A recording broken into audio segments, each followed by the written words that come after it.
Well, Hakan, I hope you're a good listener because I've heard this rumour. It's greatly disturbing. I've just seen a video on YouTube and people are commenting about this coming conscription that they might be bringing back in for NATO's war. It won't be NATO's war. It's BlackRock's war, really. It'll be BlackRock Incorporated and the global, powerful globalist that want this war. Now, if they were to bring back conscription, I do know that it would be met with a lot of opposition this time. This is what I do know. It's not like the old days. People have really wised up. And it's almost as if people now are coming to the conclusion that they do need to learn war no more. Now, I know you don't have much of an opinion about this, Hakan. It is what it is for you.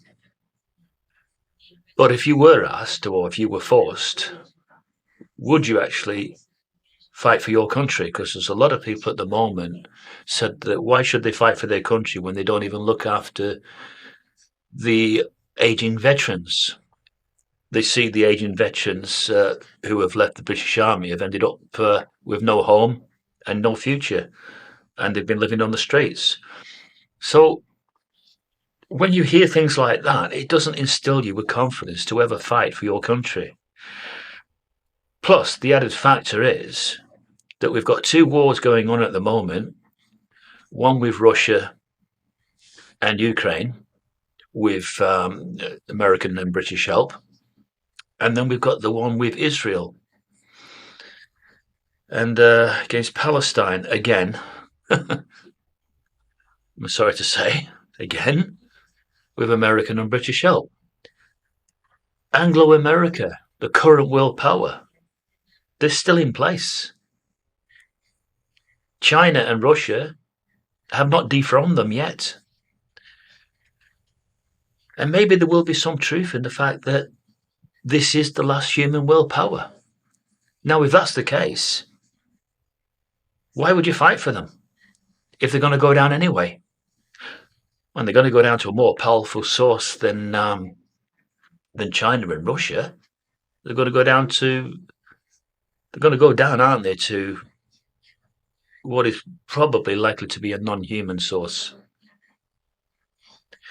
God's Messianic kingdom. So why would anybody fall for the fear again? Now, if you look at what's happening at the moment, and you just bring up the film 1984, the George Orwell one, the one with Richard Burton,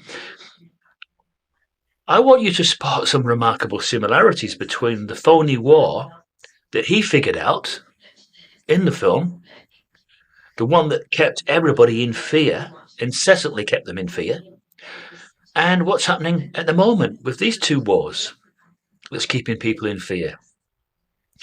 And remember that when he tried to break that fear, they came after him really strong, didn't they? They really, really didn't like it. How can we break the fear of war today? By learning war no more. That's how we can do it, Hakan. Learn war no more.